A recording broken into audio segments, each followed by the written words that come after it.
Ivo Hugh's thirsty day. It was a hot day in April on the Skarloey Railway, and the engines were thirsty and hot. And the standard gauge engines needed a lot of water, and even the engines on the Islandale Railway were thirsty. One morning the thick controller came to the sheds. "Good morning, engines," he said. "Good morning, sir," said Skarloey. "Today is a busy day. So, Rusty and Fred, you'll need to do some track work that have been buckled in the heat. Rheneas, you will have your passenger duty. Ivo Hugh, you will go to the Blue Mountain Quarry and transfer the stone to Keats's train, and the rest of you, normal jobs for the day." Ivo Hugh was worried. Today was hot and he needed some water, and the stone was very heavy. As Ivo Hugh was about to finish his drink, he heard the handles whistle.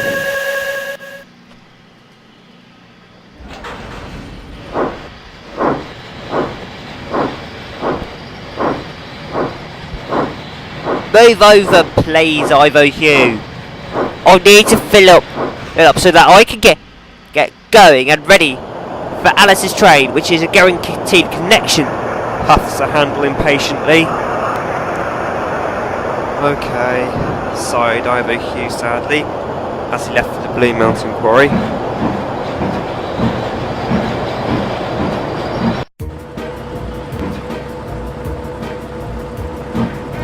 As Ivo Hugh continued his journey, he felt thirsty and passed Rusty, helping the workmen.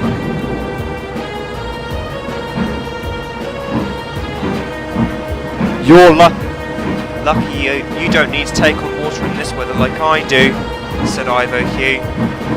"That's because I'm a diesel," smiled Rusty. When Ivo Hugh moved on to the next water tower, and he was about to have his drink, when Peter Sam pulled up with his passenger train and uncoupled his coaches, which is in the siding, and pulled up in front of him.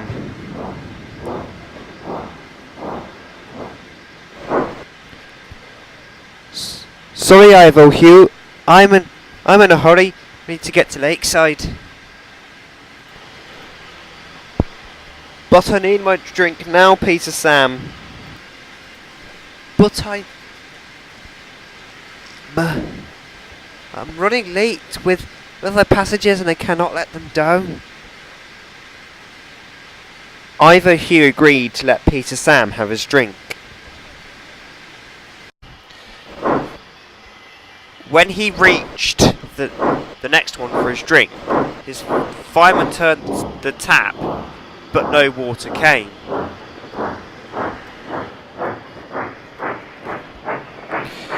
"I'm sorry, Ivo Hugh," said the fireman. Just then, a workman came. "The water tower is broken," he said. "How long are the repairs going to take?" asked the driver. "About 2 hours. 2 hours?" exclaimed Ivo Hugh. "But I'm thirsty."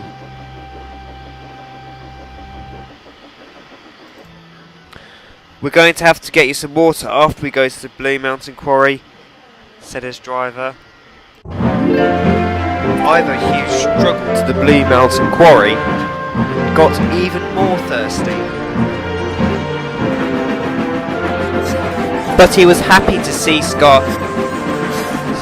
and Luke there.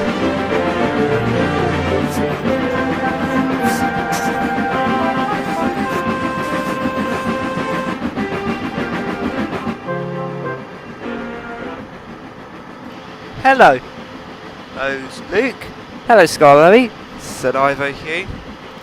Hello, Ivo Hugh. How are you? Asked Luke.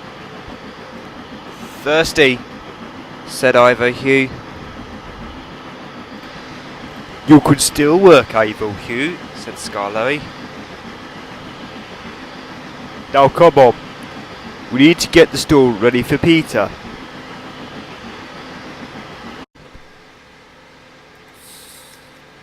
So the engines got to work loading their trucks of stone.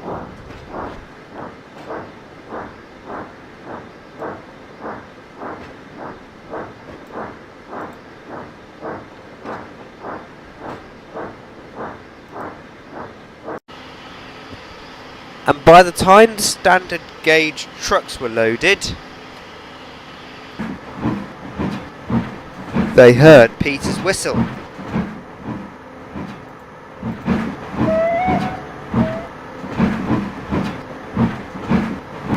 And he arrived to pick up the stone.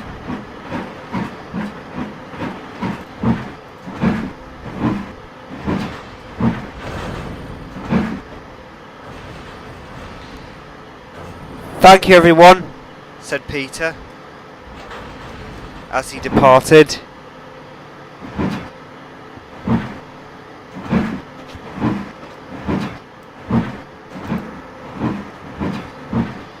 Now we can get you your drink before taking your passengers, said his driver as they left the Blue Mountain quarry.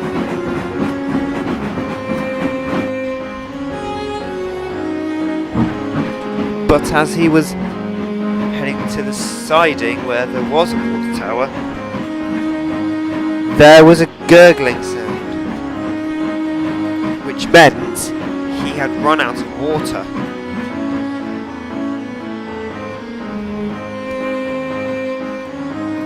Ivo Hugh's driver phoned for another engine to take the passengers and another engine to rescue him. At the steamworks, Atlas had finished his steam test when a workman strolled up. Ivo Hugh's run out of water.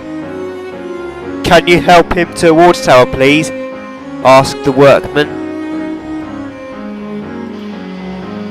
Certainly, sir, said Atlas, who was looking forward to moving under his own power again. He certainly has plenty of water, sir, said Victor.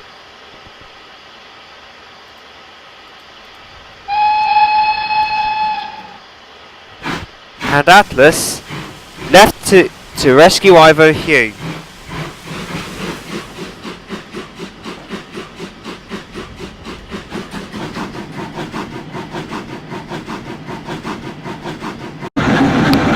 Afterwards, Rusty and Fred were told the news. Maybe you should collect those passengers, said Fred. Rusty thought about it. Fred, maybe you could take Ivo Hugh's passengers. Me?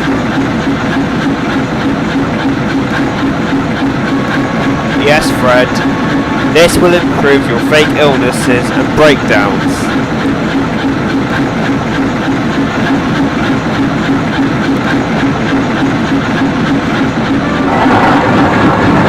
Fred agreed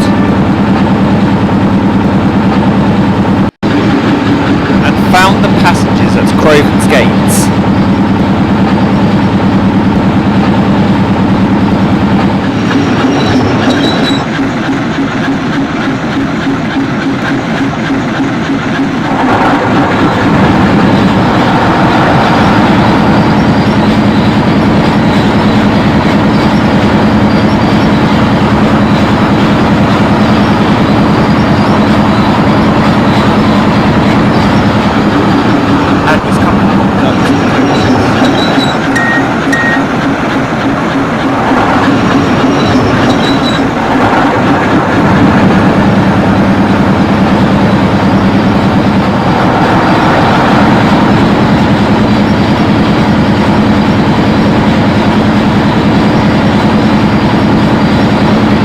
Ivo Hugh, meanwhile, felt sorry for himself when he heard an unfamiliar whistle.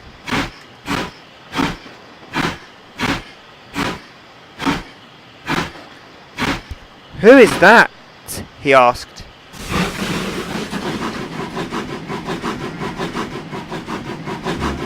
Saw an engine chuff into view.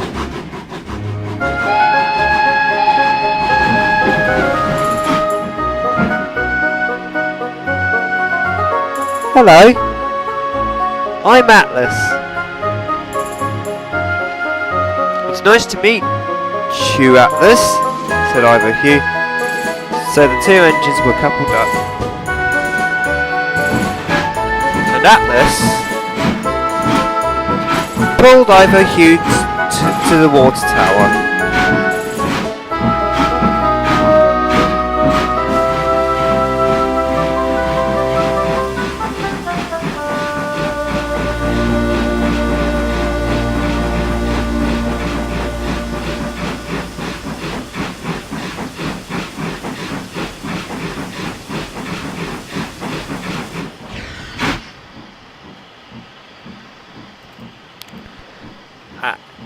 As Ivo Hugh's fireman turned the tap, he felt the cold and refreshing water fill up his tank. "Thank you so much, Atlas," said Ivo Hugh. "You're welcome, Ivo Hugh," said Atlas.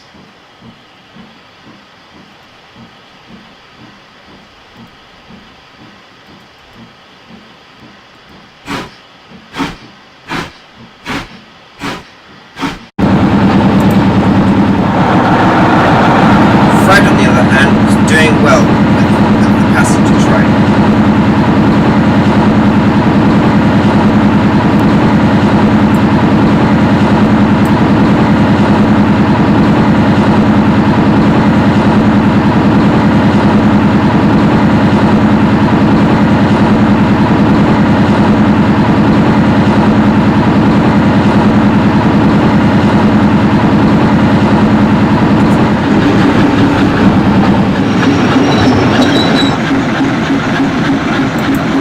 And didn't have an issue. And by the time he reached the shed that evening, the other engines praised him and Atlas.